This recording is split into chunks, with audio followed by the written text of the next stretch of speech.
पूर्वानुमान जो जो लगाते हैं ये उनको इंट्रोस्पेक्शन करना है कि किस आधार पर कैसे पूर्वानुमान करते हैं। पूर्व अनुमान जो हैं वो जनता अपने मन की बात सबको बताती भी नहीं है, और जिस प्रकार के पूर्व अनुमान हैं बहुत बार पहले भी फेल हुए हैं, इस बार भी फेल हुए हैं, और थोड़ा सा गहराई में आप लोगों को जो भी करते हैं पूर्व अनुमान उनको करना चाहिए। क्या लगता है कांग्रेस कहाँ फेल हो गई?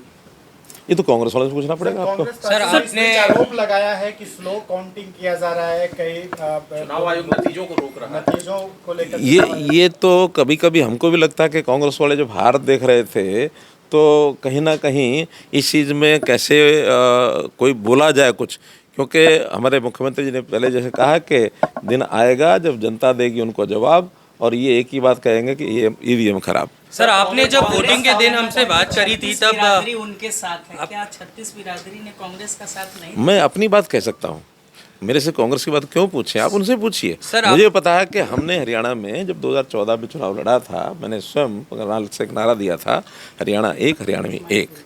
तो इसलिए हरियाणा के सब लोगों को मैं अपना परिवार मान करके चलता रहा हूँ। आज भी हमारे मुख्यमंत्री जो हैं वो उसी प्रकार से और हरियाणा की जनता के साथ एक तालमेल बैठा करके एक बड़े विनम्रता के भाव से जनता के काम हमेशा करते हैं। सर कही थी नायब सैनी ही हमारे मुख्यमंत्री रहेंगे, क्या इस बात की आप वादा कर रहे हैं? हमारे हाईकमांड ने हमारे एचएम साहब ने ये प्रत्यक्ष घोषणा की हुई है, और उस नाते से फिर भी नया जब इस प्रकार का कोई बात होती है तो जो पार्लियामेंट्री बोर्ड के हाथ में होता है, और मुझे लगता है कि जो विषय है वो इसी प्रकार से चलेगा। खट्टर साहब एक सवाल है, पौने 10 साल लगभग आपने हरियाणा के मुख्यमंत्री के तौर पर काम किया।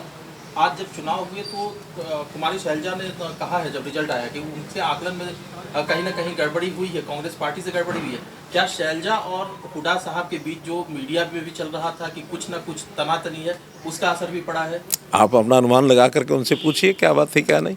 मैंने जो कहना था अपने हिसाब से मैं पहले कहा था, और वही बात पर आज भी हूँ मैं कि हमारी पार्टी एकजुट होकर के और अपने पक्की नीतियों के हिसाब से काम करती है, जनता में उसका असर जाता है। 9 सालों के काम, आपके कार्यकाल के दौरान जो काम हुए उस पर मोहर लगी जनता की, आपको लगता है? भारतीय जनता पार्टी का जो भी 10 साल का कार्यकाल है उस सारे के ऊपर भी मोहर लगाई है। हमारे केंद्रीय नेतृत्व मोदी जी की जो 11 साल केंद्र में हो गए हैं, उन्होंने जो उनकी नीतियां हैं और केंद्र की जो हमारी उपलब्धियां सब मिला करके, और भारतीय जनता पार्टी की नीतियों पर, हमारे नेता के काम पर, हमारी नीयत पर, सबके ऊपर जनता ने मोहर लगाई।